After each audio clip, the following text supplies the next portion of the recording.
Ассалаумағалейкум, біртұтас қазақ елім. Мына мысалы орап қараңыздар. 26 наурыз. Так, тарауық намазы өтті. Мына мешітте қараңыз. Енді қадір түні бүгін ағайындар. Енді айтайын дегенім, мысалы әрбір баласы біреулерде мысалы қараңыздар, сағат мысалы 11 жақын болатын болса, қазір енді ойлап қараңыз, бара-бара ертең мына біз шәуіл ораза басталады ғой. Соны айтайын дегенім, мына жерге келгенде бәрі ұмытып қалады. Қараңыздар, лестницаның арасы 25-30 сантиметр болып кетті да. Шығу қиын да мына жерде. Енді айтайын дегенім, қараңыздар, біреулер жұмыстан келеді, біреулер жұмыстан кетіп батыр да. Енді қазір 12 жақын ғой мысалы. Анам жалғыз деген сияқты қазір түн анамның қасында болайын. Мен негізі көп шықпаймын. Анам қатты ауырады түнде, ұйқысырайды деген сияқты. Қасынан табылсын ғой енді. Бірақ енді садақа, сондай бір қателерге шақырса, ночевкой болса, мысалы, қонуға, ояққа мен барам, мысалы, көрдіңіздер ме? Енді айтайын дегенім, керемет күн.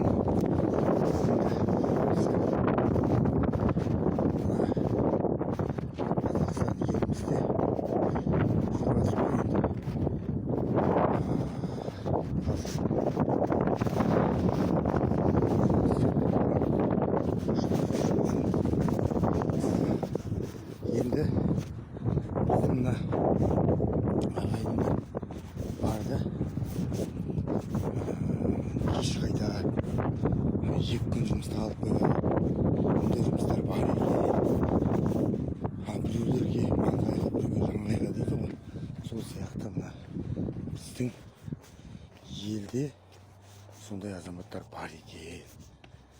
Жәдәне мына айтып кететін, мені қарай ма, тыңдай ма, тыңдамай ма, бірақ айтып кететін жағдайы мына біздің Қазақстан елінде Атырау облысы Құрманғазы ауданы жақында ұмытып кеттім баруға,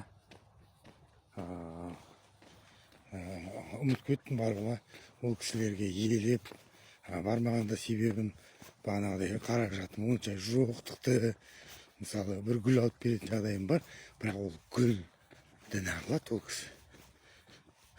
Ол гүлді нағылады. Ол адам, мысалы, ол гүлді нағылады. Жасы келіп қалған кісі ғой. Әже, жалғызбастылар дегенде жасы келген сондай азаматтар ғой, азаматшалар. Жасы келген азаматшалар. Жағдай өте нашар. Мен баяғыда айтып жүрдім ғой, бірақ олар көп екен да. Оларға специально негіз үй берілу керек, бірақ олар бір бөлмелі үйде тұр екен. Мен сол бүгінгі қарауық намазында тек қана соларға үй берсе екен деп тіледім. Барып анада бейнероликке салдым, фейсбукқа да, тикток парақшама да, инстаграмға да бәріне салдым. Бірақ мен олармен жүздесіп, олармен сырласқанымды әлеуметтік желіге шығарған жоқпын. Неге десең, сондай адамдардың сөздері өздерінің беріледі ғой дейді. Лампочка неге жанбайды десе, лампочкалар жанып кетіп тұр ғой дейді. Турт лампочка қалай жанып кетеді ол қайта-қайта. Көрдіңіздер ме? Сонда да бір үкіметті жақсы жағынан айтып тұр да. Үкімет дегенде оларға төлеп отырған пенсиясыз үкіметтікі болмаса, қаражат, әлеуметтік көмек, бәрі тегін осы үкіметтен беріледі ғой. Соны айта кететінім ағайындар. Мына мен көп бұларға қарсы ондай бір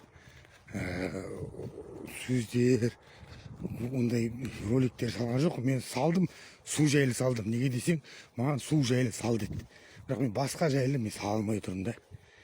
бұлардың ұқсаты керек. Ол адамдардың сол үшін мен ондай дүние салған жоқпын. Бірақ егер сал бізді көрсетші халыққа, бізді жағдай керек бізге үкімет тарапынан десе, мен бұлар үшін жұмыс жасаймын. Ал мына Рамазан айы, қасиетті Рамазан айы қабыл болсын, дұға ниет тілек қабыл болсын, ата-аналарымыз аман болсын. Соның үшін де мына жеті ата дейді ғой, сол жеті атаны бәріміз ағайындар өзімізге нақышты салт дәстүрімізді жоймайық деген ниеттермен сіздерге хабарласып жатырмын. Сіздермен болған Коля Алексеевич. Қадір түні құтты болсын, қабыл болсын. Тек қана осы арамызда дос жаран аман тәуір болып арамызда достарымызбен бірге қауышқанша деп айтқым келеді. Еліміз аман, жұртымыз тыныш болсын.